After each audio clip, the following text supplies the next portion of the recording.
Hello friends, मैं नीता भास्कर आप सभी लोगों का अपने यूट्यूब चैनल पर स्वागत करती हूँ। और हिस्ट्री में जो संगम काल के हमारे क्वेश्चन थे वो कंप्लीट हो गए थे और इम्पोर्टेंट जो क्वेश्चन थे वो मैंने लिए थे। और इसमें इम्पोर्टेंट क्वेश्चन करेंगे पूर्व मध्य काल।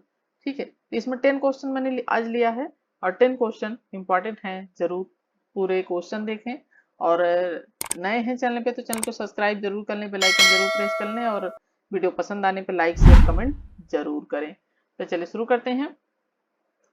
फर्स्ट क्वेश्चन है, चोल साम्राज्य में प्रशासन के संदर्भ में निम्नलिखित कथनों पर विचार करें। नाडु चोल साम्राज्य में प्रशासन की सबसे छोटी इकाई थी। दूसरा पॉइंट है, चोल साम्राज्य में गांव में स्वशासन प्रणाली प्रचलित थी। उपयुक्त कथनों में से कौन से सही है? ठीक है, और राइट ऑप्शन क्या हो जाएगा हमारा? इसमें ऑप्शन बी हो जाएगा, केवल दो।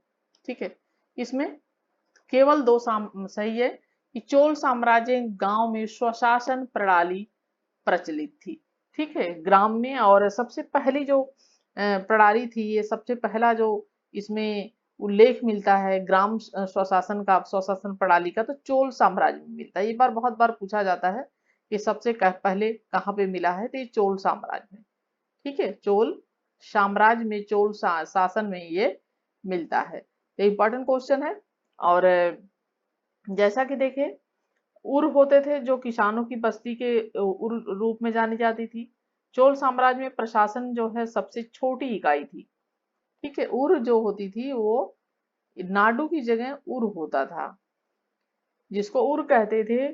उर जो है वो किसानों की बस्ती के रूप में जानी जाती थी, यानी किसानों की बस्ती होती थी। और चोल साम्राज्य में प्रशासन की सबसे छोटी इकाई नाडु जो है वो गांव का एक समूह था, यानी ग्रामों का एक, ये नाडु क्या था?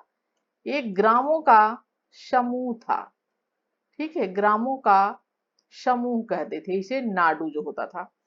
ठीक है, तो इसलिए जो, और यह एक, अगर ग्रामों का समूह था, छोटी इकाई करें बड़ी इकाई का गठन करेगा ये। और इसीलिए एक जो है ये सही नहीं है और दूसरा ये सही है। ठीक है, तो ऑप्शन बी। सेकंड क्वेश्चन है, मध्यकालीन भारत के आर्थिक इतिहास के संदर्भ में अर्घट्टा शब्द किससे निरूपित करता है, यानी किसके लिए प्रयोग किया जाता था?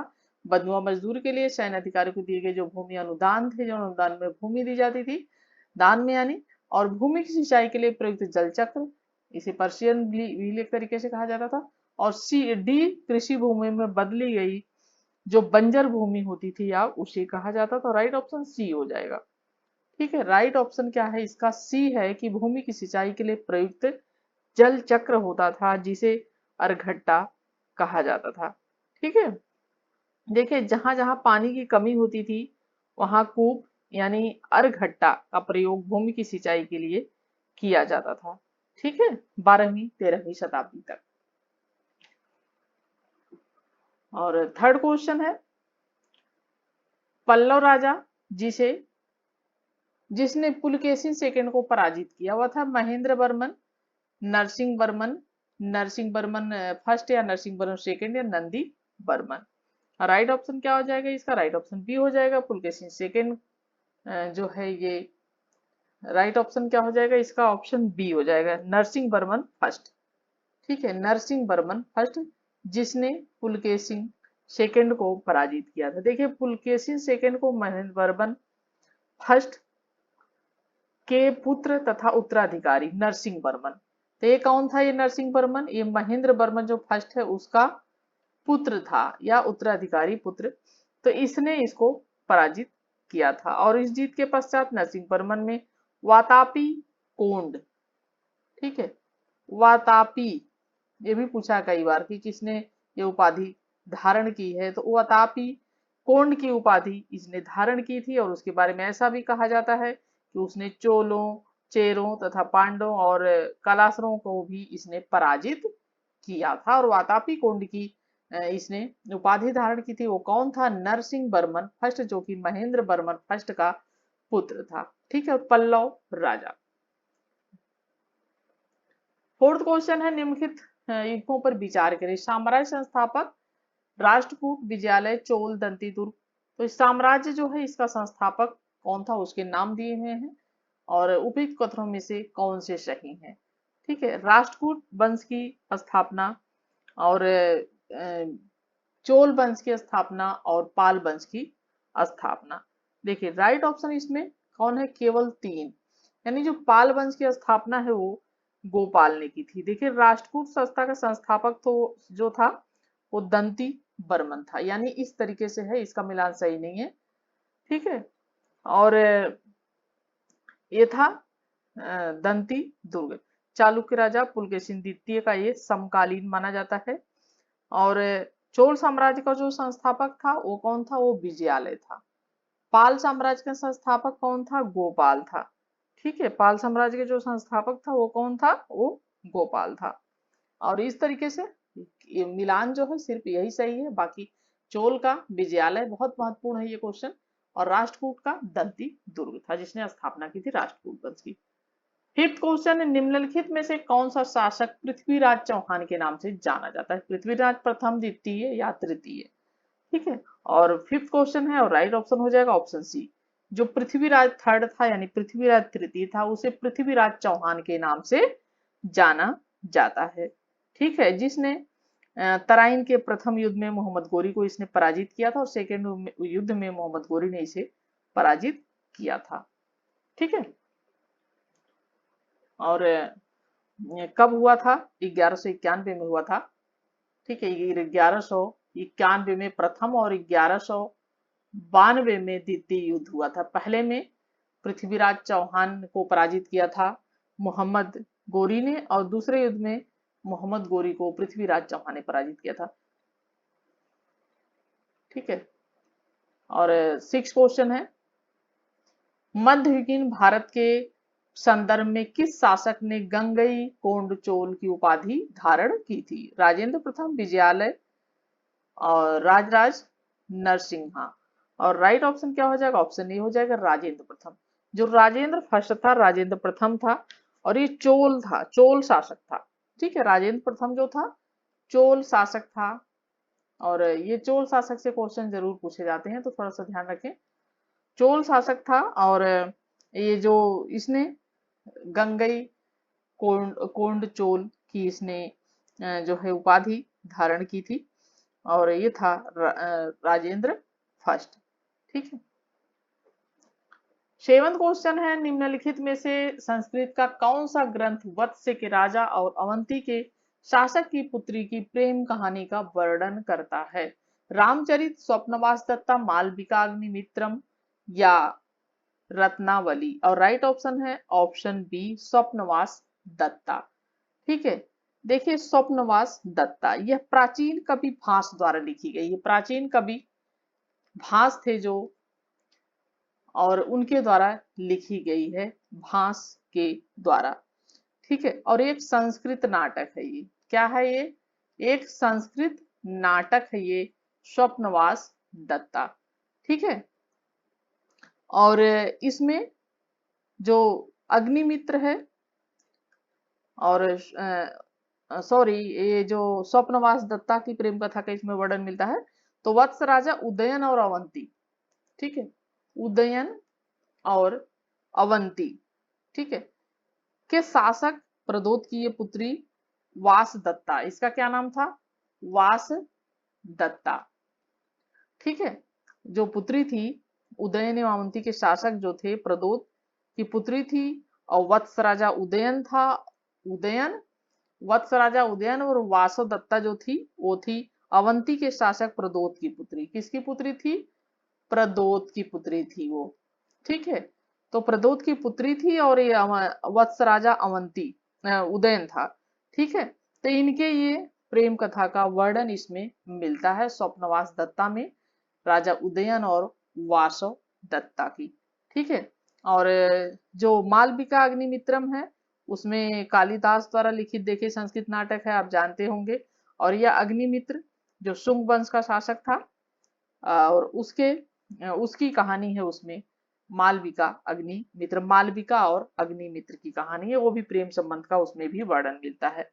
और जो रत्नावली है, देखिए रत्नावली है या हर्षचरित द्वारा लिखी गई है, हर्ष द्वारा लिखी गई है, ठीक, हर्षवर्धन द्वारा लिखी गई है रत्नावली। और यह एक संस्कृत नाटक है यह भी, और यह राजकुमारी रत्नावली तथा राजा उदयन की प्रेम कहानी पर आधारित है। ठीक है, रत्नावली और यानी सारी ही प्रेम कहानियां है ये रत्नावली और उदयन की कहानी पर यह आधारित है। ठीक है, और रामचरित जो है 12वीं शताब्दी में ये संध्याकार नंदी द्वारा लिखित है और इस ग्रंथ में कैवर्ष किसकों और पाल वंशी राजकुमार रामकाल की मध्य युद्ध का वर्णन है। ठीक है, सिर्फ ये है जिसमें किसका वर्णन है, रामचरित में युद्ध का वर्णन है, और बाकी सारी प्रेम कथा जिसमें राजकुमार रामपाल की विजय हुई थी, पालवंशी राजकुमार रामपाल। ठीक है, तो 7th क्वेश्चन में इतनी सारी बातें हमने कर ली, और थोड़ा ध्यान दीजिएगा, इंपॉर्टेंट क्वेश्चन है। और 8th क्वेश्चन है, दक्षिण भारत का प्रसिद्ध तक्कोलम युद्ध हुआ था चोल एवं उत्तर चालुक्यों के मध्य, चोल एवं राष्ट्रकूटों के मध्य, चोल एवं होयसल के मध्य, चोल एवं पांड्यों के मध्य। ठीक है, और राइट ऑप्शन क्या हो जाएगा, चोल एवं राष्ट्रकूटों के मध्य, ऑप्शन बी हो जाएगा। तो दक्षिण भारत का जो तक्कोलम क्या था युद्ध का, तक्कोलम, ध्यान रखें, इस तरीके के जरूर पूछ लेता है क्योंकि वर्ड थोड़े से टिपिकल होते हैं। ठीक है, तक्कोलम का जो युद्ध हुआ था वो चोल एवं राष्ट्रकूटों के मध्य हुआ था, और चोल शासक परांतम प्रथम था, और शासन काल के उत्तरार्ध में इसने राष्ट्रकूटों से इसे पराजित होना पड़ा था, और राष्ट्रकूट नरेश कृष्ण तृतीय ने गंग राज्य को जीतने के बाद चोल राज्य पर आक्रमण किया था, और तक्कोलम के युद्ध ने उसने चोल सेना को बुरी तरीके से परास्त कर तोंड मंडलम पर अधिकार कर लिया था। ठीक है, परांतक। ठीक है, ये है इसकी बातें चोल एवं राष्ट्रकूटों के मध्य की। ठीक है, 907 से 955 ईस्वी में ये शासक रहा है चोल शासक परांतक प्रथम। ठीक है, परांतक प्रथम चोल शासक, और राष्ट्रकूटों के मध्य ये युद्ध हुआ था, और जिसमें कौन पराजित हुए थे, राष्ट्रकूट इसमें पराजित हुए थे। इतनी भी याद रखें आप। 9th क्वेश्चन है, चोल शासकों का निम्नलिखित में से किस मंदिर या मंदिरों के भित्ति चित्रों के निर्माण में योगदान रहा, बृहदेश्वर मंदिर, विरूपाक्ष मंदिर, पुंडरीपुरम, कृष्ण मंदिर। ठीक है, और राइट ऑप्शन क्या हो जाएगा, नीचे दे कूट का प्रयोग करेंगे, और प्रयोग करेंगे तो राइट ऑप्शन हो जाएगा केवल एक। ठीक है, बृहदेश्वर मंदिर। ठीक है, देखिए तंजौर में है बृहदेश्वर मंदिर, ये चीज ध्यान रखें, कहाँ पे है बृहदेश्वर मंदिर। ठीक है, मेन इसका जो तंजौर, ठीक है, तंजौर में है बृहदेश्वर का मंदिर। गंगई कोंड चोलपुरम और दासपुरम राजराजा चोल और उनके पुत्र राजेंद्र चोल के शासन काल के दौरान बनाए गए थे बृहदेश्वर मंदिर।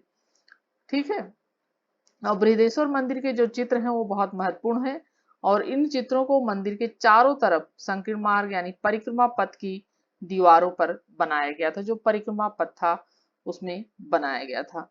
ठीक है, तो ये तंजौर का बृहदेश्वर मंदिर अक्सर पूछा जाता है, तो तंजौर में स्थित है। ठीक है, और दूसरी बात, 13वीं शताब्दी में चोल राजवंश के पतन के साथ ही विजयनगर राजवंश ने इसको अपना अधिग्रहण कर लिया था, और हम्पी से लेकर त्रिची तक के क्षेत्र को अपने नियंत्रण में ले लिया था। ठीक है, बाद में इसकी हम्पी राजधानी भी बनाई गई थी। और 9th क्वेश्चन में यानी बृहदेश्वर मंदिर केवल एक, भीतरी चित्र में इनका योगदान है चोल शासकों का। ठीक है, 10th क्वेश्चन और लास्ट क्वेश्चन, 10 क्वेश्चन लेती हूँ जिससे थोड़ा सा आपको ज्यादा टाइम भी ना लगे और वीडियो देखने में, और क्वेश्चन आपको याद भी हो जाए। ठीक है, इसलिए कम कम क्वेश्चन अपलोड करती हूँ, 10 क्वेश्चन, जिससे आपको थोड़ा सा आसानी रहे। ठीक है, आप अपना पढ़ाई करते रहिए, अच्छी तरीके से स्टडी करिए, सेल्फ स्टडी, और उसके साथ साथ इतने क्वेश्चन अगर आपने डेली कंप्लीट कर लिए तो समझ लीजिए आपने बहुत अच्छे क्वेश्चन हैं, अगर कंप्लीट कर लिए तो आपको जरूर सफलता मिलेगी। निम्नलिखित राजपूत वंशों में से 8वीं शताब्दी में दिल्ली का यानी दिल्ली शहर जो था उसकी स्थापना किसने की थी। इंपॉर्टेंट क्वेश्चन है, परमार वंश, सोलंकी वंश, तोमर वंश, चौहान वंश, और राइट ऑप्शन क्या हो जाएगा, ऑप्शन सी हो जाएगा, तोमर वंश ने। किसने दिल्ली शहर की स्थापना की थी, तो ये की थी तोमर वंश ने 8वीं शताब्दी में। ठीक है, 8वीं शताब्दी में। ठीक है, तोमर वंश के अनंगपाल, क्या नाम था उनका, अनंग पाल। ठीक है, ये इंपॉर्टेंट क्वेश्चन है, देखिए ध्यान रखिएगा। तो अनंग पाल ने दिल्ली का, पहले इसको दिल्ली का नाम था इसका, दिल्ली का, दिल्ली का, दिल्ली शहर की स्थापना की थी। बाद में चौहानों ने दिल्ली पर अपना अधिकार, बाद में चौहान वंश ने अपना अधिकार दिल्ली पे कर लिया था, और उसके बाद दिल्ली पे धीरे धीरे सबका अधिकार होता चला गया। और हमारे 10 क्वेश्चन यहीं पे कंप्लीट होते हैं, और आशा करती हूँ वीडियो आपको पसंद आई होगी, और पसंद आए तो लाइक शेयर कमेंट जरूर करें, और चैनल पे नए हैं तो सब्सक्राइब जरूर करें। नेक्स्ट वीडियो में फिर मिलते हैं। Thank you for watching video.